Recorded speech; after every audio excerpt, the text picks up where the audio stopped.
केवल 12 तिथि के दिन थायराइड की बीमारी में आराम लग जाएगा बिल्कुल।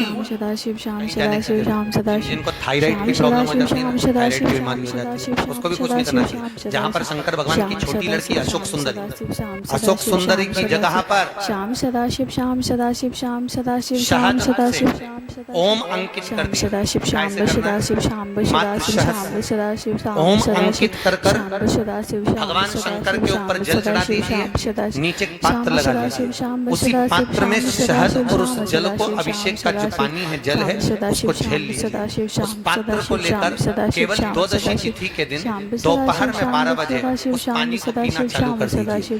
2-3 12 तिथि करिए, थायराइड की बीमारी में आराम लग जाएगा बिल्कुल। सदाशिव श्याम सदाशिव श्याम सदाशिव श्याम सदाशिव श्याम सदाशिव श्याम सदाशिव श्याम सदाशिव श्याम सदाशिव श्याम सदाशिव श्याम सदाशिव श्याम सदाशिव श्याम सदाशिव श्याम सदाशिव श्याम नीचे रखिए, छोटी सी कटोरी उस बेलपत्र के ऊपर रखकर उसमें थोड़ा सा मधु शहद शंकर भगवान की साक्षी में शिव जी के सामने अगर शुक्रवार रखना प्रारंभ कर दो, धीरे धीरे संपदा की वृद्धि अपने आप होना प्रारंभ होगा।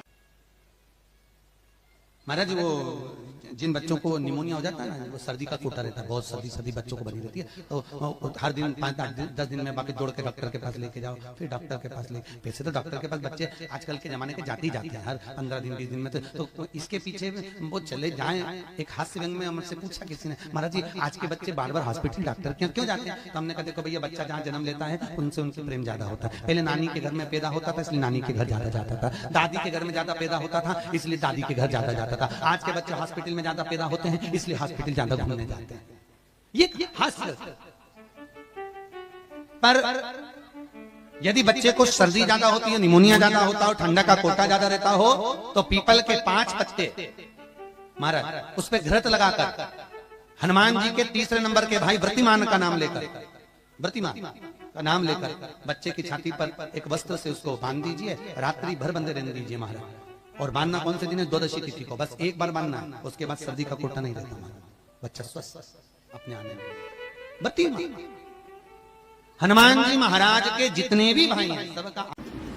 और शुक्रवार के दिन माता लक्ष्मी के लिए अग्नि में आहुति दीजिए महाराज। शाम के समय पर सूर्यास्त के पहले शिव महापुराण की कथा कहती है, अग्नि पुराण कहती है, नर्मदा पुराण कहती है, लिंग पुराण कहती है कि बेलपत्री के वृक्ष के नीचे तो नीचे वो भी जाने दो, यहां तक वर्णन किया शिव महापुराण में तो कि बेलपत्री का जो फल होता है ना, बेल फल जो होता है, कहते हैं अगर किसी व्यक्ति के यहाँ लक्ष्मी की कमी होती है, संपदा की कमी होती है, जिसके यहाँ पैसा नहीं आता, धन नहीं आता, तो बेल का जो फल होता है, बेलपत्री का जो फल होता है, उस फल के गूदे को, बेलपत्री के फल का गुर्दा निकाल लो, सुखा लो, गाय के घी में उसको डुबो लो, और शुक्रवार के दिन माता लक्ष्मी के लिए अग्नि में आहुति दीजिए महाराज। शाम के समय पर सूर्यास्त के पहले ये जो आहुतियां हम बेले के गुर्दे के फल की गाय के घी में डुबोकर माता लक्ष्मी और भगवान विष्णु के नाम से देते हैं महाराज, 2 या 3 शुक्रवार करोगे, लक्ष्मी की कभी कमी नहीं आती, संपदा बढ़ती है।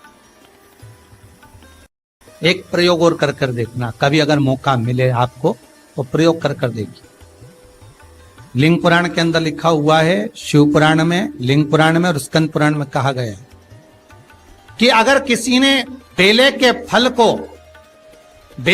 फल का अगर थोड़ा सा भी गुर्दा पाया है, बेले के फल को खाया हो या बेल का रस पिया हो या बेल के फल का जूस पिया हो, अगर वो व्यक्ति का अनायास किसी कारणवश प्राण भी छूट गए हो, तो शिव महापुराण की कथा कहती है कि 27 दिन तक वो बेल के फल का रस उसके नस नस में रहता है, तो उस व्यक्ति को यम नहीं छूते, वो कैलाश पर निवास करता है। मर भी जाता है तो अधोगति में नहीं पड़ता, नरक नहीं भोगता, वो बैकुंठा पद का कामी हो, बैकुंठ का निवासी।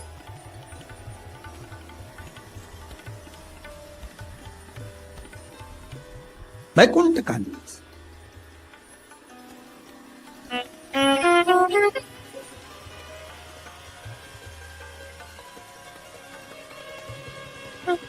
ये जो शिव जी को चढ़ती बेलपत्री हुई, शमी पत्र हुआ, मदार का पुष्प, आंकड़े का जो पुष्प हुआ, ये सब साधारण नहीं है साहब। शंकर का एक एक गुण तत्व ग्रहण करने वाले, शंकर का अनुमोदन करने वाले, शिव को एक एक वस्तु जो चढ़ने वाली साधारण नहीं। शुक्रवार के दिन बेलपत्री के वृक्ष के नीचे बैठकर घृत का दिया लगाकर शरीर में जो रोग है उसका स्मरण कर कर शंकर जी से विनय कर कर, हे भोलेनाथ, आपने शुक्र देवता को संजीवनी मंत्र दिया है, तो क्या आप मेरे को वो मंत्र प्रदान नहीं करोगे? मेरे रोग, मेरी बीमारी, मेरे दुख को आप नहीं हरोगे? शिव से कहो, ये शरीर आपने दिया है और भजन करने के लिए दिया है, स्मरण करने के लिए दिया है, कीर्तन करने के लिए दिया है, तो संभालोगे भी आप। और बेलपत्री की ओर मुख कर कर घी का दिया लगाकर महामृत्युंजय मंत्र का स्मरण कर लेने पर धीरे धीरे धीरे धीरे धीरे धीरे वो रोग समाप्ति की ओर आता चले जाता है। कथा में 2 दीप का वर्णन किया, आज फिर कथा में 2 दीप का वर्णन कर। कितना भी दुख है, संपदा नहीं है, बहुत कष्ट का जीवन चल रहा है, बहुत तकलीफ का जीवन चल रहा है, 2 जगह पर दीप लगाना चालू कर दो। प्रदोष काल में, मतलब शाम का समय, सूरज ढलने का जब समय हो, उस समय 1 दीप बेलपत्र के वृक्ष के नीचे, दूसरा दीप भगवान शंकर के मंदिर पर। प्रदोष काल में जब ये 2 दीप लगना प्रारंभ हो जाते हैं तो भगवान अपने चारों हाथों से आपको संपदा देना प्रारंभ कर देते हैं। वो कुबरेश्वर महादेव बनकर धन वैभव देना प्रारंभ। 2 दीप।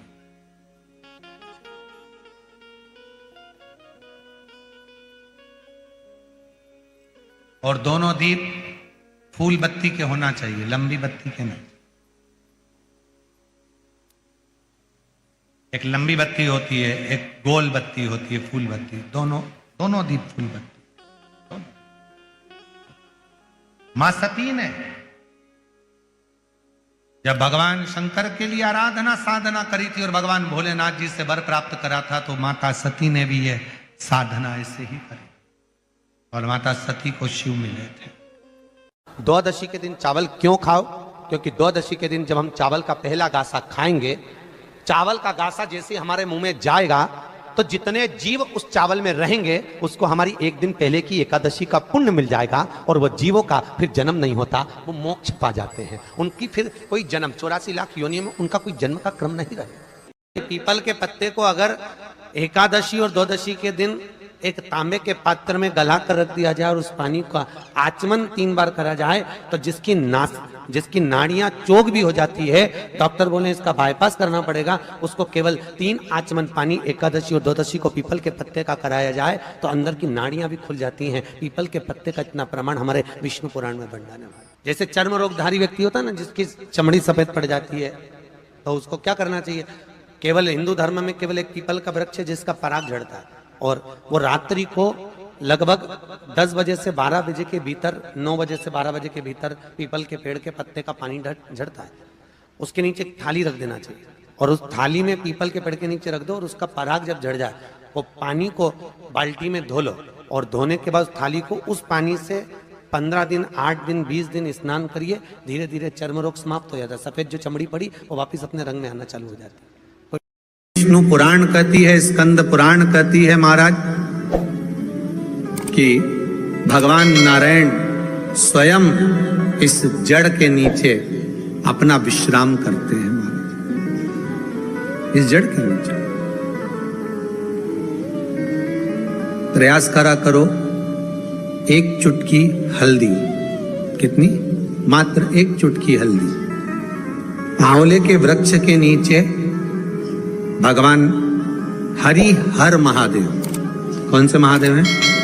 हरि हर महादेव के नाम से रखकर उस पर पूर्व मुख कर कर, पूर्व की ओर मुख कर कर जल समर्पित करना प्रारंभ कर दीजिए। आप अगर प्रयास करेंगे शुक्रवार की शुक्रवार करें या नवमी की नवमी करें, अष्टमी की अष्टमी करें, प्रदोष की प्रदोष कर लें। बेलपत्री की मध्य पत्ती पर, बेलपत्री की बीच की पत्ती पर लगाया हुआ चंदन और पत्ती के 3 पत्तियों का जहां पर मिलन हुआ है उस जगह पर लगाया हुआ शहद शिव को जब चढ़ाया जाता है तो वो भाग्य की बेकार रेखा को भी बदल देता है। वो साधारण नहीं है। जिसके घर में संपदा की कमी होती है, जिसके घर में कर्जा बढ़ जाता है, लक्ष्मी नहीं आती, बहुत टेंशन की जिंदगी जीता है मनुष्य, व्यापार चल नहीं रहा, बहुत तकलीफ का जीवन चल रहा होता है, तो आज भी नियम है महाराज कि सोमवार शुक्रवार ये 2 वार ऐसे हैं, इन 2 वार को यदि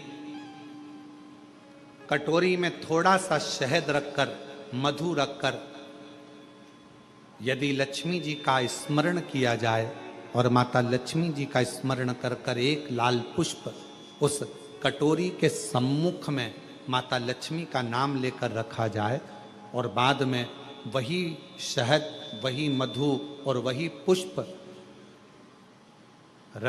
सोमवार का दिन और शुक्रवार के दिन लक्ष्मी का पूजन कर कर, स्मरण कर कर, दूसरे दिन शुक्रवार के दिन पूजन करें, शनिवार के दिन उस मधु का, उस पुष्प का विसर्जन करें, सोमवार के दिन पूजन करें लक्ष्मी जी का स्मरण कर कर, और मंगलवार के दिन अगर विसर्जन करें, 5 या 7 सोमवार या शुक्रवार को यदि आप मधु का भोग लक्ष्मी जी को लगाना प्रारंभ कर दें, शिव का नाम स्मरण कर कर, तो उसके घर में कभी संपदा की कमी नहीं होती। लक्ष्मी उस संपदा को बढ़ा। चढ़ाओ एक लोटा जल। कभी कभी अगर ऐसा लगे जीवन में कि दुख बहुत ज्यादा आ गया है, बहुत तकलीफ आ गई है, तो लाल चंदन को घिस कर उस लाल चंदन का लेपन भगवान शंकर पर कर कर फिर पानी चढ़ाओ। अगर कोई संकट भारी है और निकट रहा, जैसे किसी नारी का गर्भ नहीं ठहर रहा, 15 साल हो गए, 20 साल हो गए, 25 साल, जैसे इसने लिखा एक माता ने कि 18 साल की बेटी हो गई थी पर संतान में पुत्र नहीं, तो उसने भाव से कथा सुनी। ऐसे आपके भीतर अगर 20 साल हो गए, 25 साल हो गए, 30 साल हो गए, संतान का सुख ही नहीं है, लाल चंदन का लेपन बाबा भोलेनाथ पर करना प्रारंभ करो। पीठिका पर लाल चंदन का लेपन करना प्रारंभ करो। लाल चंदन से बाबा का श्रृंगार करना प्रारंभ करो। एक बेलपत्री पर लाल चंदन, दोनों पत्ती नीचे वाली, जो नीचे की जो 2 पत्ती होती है इस पे लाल चंदन, और बीच वाली पत्ती पर पीला चंदन लगाकर बाबा के शिवलिंग को समर्पित करिए। बाबा से प्रार्थना करिए, रोज प्रार्थना करो। परंतु एक बात का स्मरण रहे, 25 साल हो गए, 20 साल हो गए, 30 साल हो गए, संतान नहीं, तो पहले जल से अभिषेक कराना, अभिषेक कराकर उस जल का आचमन करने के बाद हाथ को खासा करना, धोना, उसके बाद में फिर वापिस बाबा का स्नान कराओ, फिर चंदन का लेपन कराओ, फिर एक लोटा जल चढ़ाकर बाबा का स्नान कराओ। बाबा का बड़ा सुंदर भाव से लाल चंदन से जो अभिषेक करता है, बाबा को लेपन कर कर फिर जल चढ़ समर्पित करता है, निश्चित है उसकी गोदी मेरा देव अधिदेव महादेव जरूर भरता है। ये निश्चितता है। हम तो बेटियों से भी कहते हैं, जिसका विवाह नहीं हो रहा हो, 25 साल, 30 साल, 27 साल, 28 साल, 32 साल, 40 साल हो गए हो, नहीं हो रहा हो बेटा बेटी का विवाह, उसे लाल चंदन का प्रयोग अशोक सुंदरी वाली जगह पर 7 बिंदी लाल चंदन की लगाकर 7 बेलपत्र 7 बिंदी पर रखिए और महाराज अपनी कामना कर कर भगवान से आइए। बाबा देगा, करेगा, 3-4 महीने में विवाह पक्का करेगा। ये लाल चंदन की महत्वता है शिव तत्व। बहुत सारा भगवान को नहीं चाहिए। शिव महापुराण में यह भी कहीं नहीं लिखा कि तुम भगवान को 108 या 1008 या 1008 बेलपत्र समर्पित करोगे तो शिव जी प्रसन्न हो जाएंगे। शिव महापुराण की कथा तो यहां तक कहती है, एक बेलपत्र की पत्ती को आप अगर बीच में से, ये एक बड़ी पत्ती, उसके बीच में 2 पत्ती और 2 पत्ती के बीच में जो गैप है, बीच पत्ती में, इस पत्ती और 2 पत्ती के बीच में जो जगह है, अगर आप इस पत्ती को यहां से स्पर्श कर इस पत्ती को यहां से स्पर्श कर शंकर भगवान के शिवलिंग पर अगर आप श्री शिवाय नमस्तुभ्यम कहकर, पंचाक्षर मंत्र नमः शिवाय कहकर, षडाक्षर मंत्र ओम नमः शिवाय कहकर यदि शंकर के शिवलिंग पर समर्पित करते हो तो वो 108 बेलपत्र का काम कर जाती है। पकड़ने का स्थान देखिए,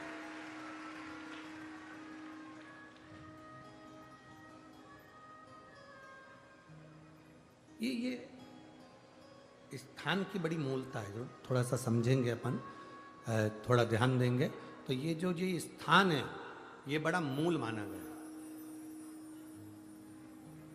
बेलपत्री की बड़ी पत्ती, नीचे की 2 पत्ती, उसके बीच में जो खाली डंडी जो दिख रही है, इसको अगर पकड़कर बेलपत्र समर्पित कर रहे हैं तो 108 बेलपत्र के बराबर हमें फल प्राप्त हो रहा। 108 बेलपत्र। और समझिएगा, मान लो आपके पास में ना पीला चंदन है, ना लाल चंदन है, ना अक्षत है, ना पुष्प है, ना कोई सामग्री है, ना दिया है लगाने के लिए।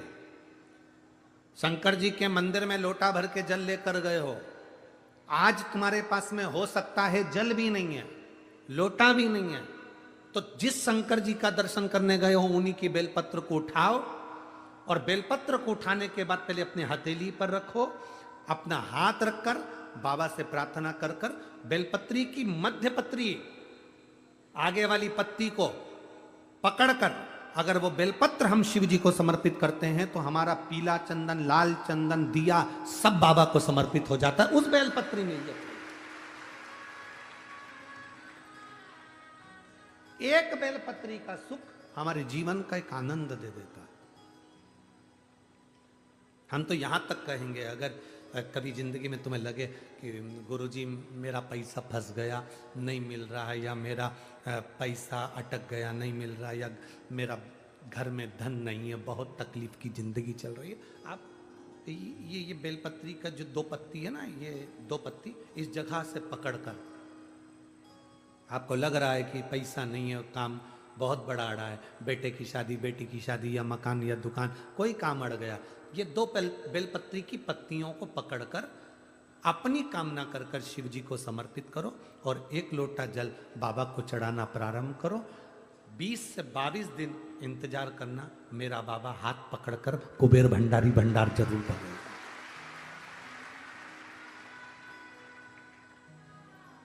दो पत्ती को पकड़कर, लोग कहते हैं ब्रह्मा विष्णु महेश हैं बेलपत्री में, शिव जी के 3 नेत्र हैं बेलपत्री में, शंकर भगवान के त्रिशूल की 3 कौर है बेलपत्री में। हम कहते हैं अभी थोड़ा आप स्मरण करेंगे, अगर आप शिव महापुराण को अच्छे से पढ़ेंगे तो आपको ज्ञात होगा। कुबेर को धन देने वाले कौन है? बोलते जाओ जरा जमकर। कुबेर भंडारी, कुबेरेश्वर महादेव, मतलब शिव शंकर कुबेर को धन देते हैं। जिस समय पर भगवान विष्णु संपूर्ण विश्व के कल्याण के कार्य करने लगे, कुछ नहीं हाथ में रहा, तब लक्ष्मी से उन्होंने धन लिया। आपने वहां तिरुपति बालाजी की कथा सुनी होगी, लक्ष्मी से धन लिया। लक्ष्मी, इन जीवों के कल्याण के लिए तो मुझे धन दे दे। लक्ष्मी ने धन दिया। एक दिन नारायण ने पूछ लिया लक्ष्मी से, लक्ष्मी मैं नारायण, मेरे पास भी संपदा की कमी नहीं, पर तेरे पास लक्ष्मी इतनी संपदा कहां से आती है?